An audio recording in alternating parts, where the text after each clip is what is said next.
Alright guys, so ito na, no? Nandito kami sa event today. Yan. So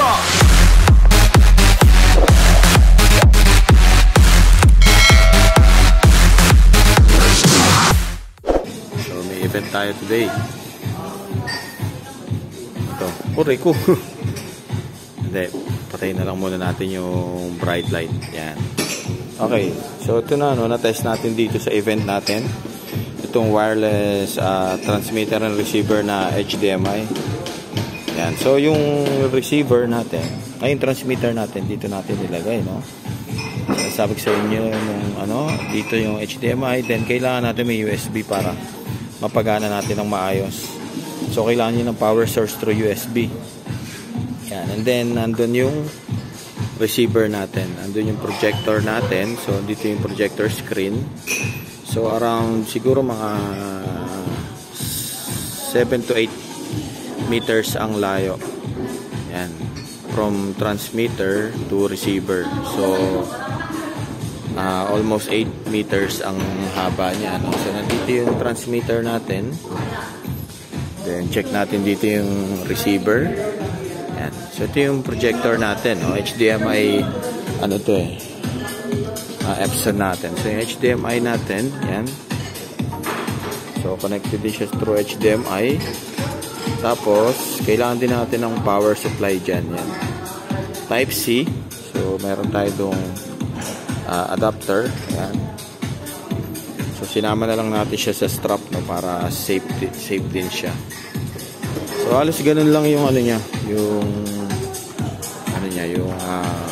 connection niya. So kahit malayo yung natin, no, yung techboot natin, mas magagamit, mas mapepwesto natin ng maayos itong projector natin or yung device natin for videos. Ayan. So kahit siguro yung kung meron tayong monitor TV na malaki, mga 65-inch natin, kahit malayo yun, hindi na tayo kailangan maglatag ng HDMI na mahahaba.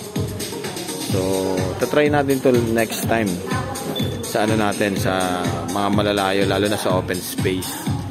So ngayon tinry naman namin yung sinasabing delay. Wala namang nangyayaring delay, no. Try natin siya sa ating OBS. OBS natin. Hinaan lang natin para sa lang natin. Okay.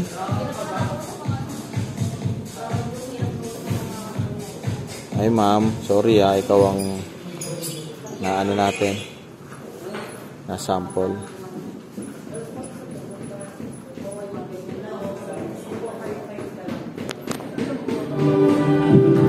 Wait.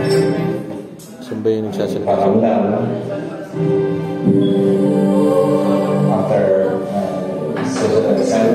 Dan paki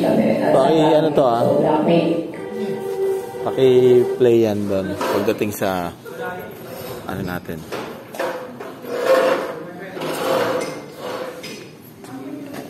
So yung delay, tignan natin yung delay. Sige Dan, paki-play. 1999 college days, third year college kami sa Baguio. So blackmate kami. Yan. So hindi naman siya ganun ka-delay. Kasi blackmate kami since first year.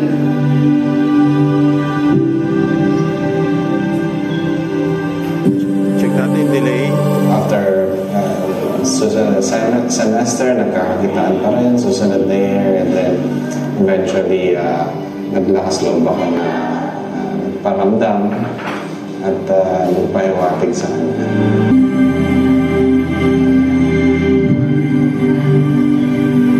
Kasi magaling siya sa klase. Tapos ako hindi ako masyado magaling. Siyempre nakikiupo ako. Alright. Pero hindi ko talaga magbarkada. So yung delay niya, no, halos wala naman hindi naman ma-recognize yung delay. Dan! Okay, so napansin niyo yung delay nung siguro mga 0.2 seconds lang yung delay ng pagpasok ng pinaka-sound niya doon through wireless natin.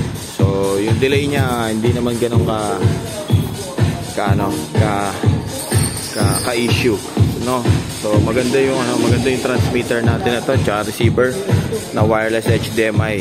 Ayan. So bili kayo nito, 3,800.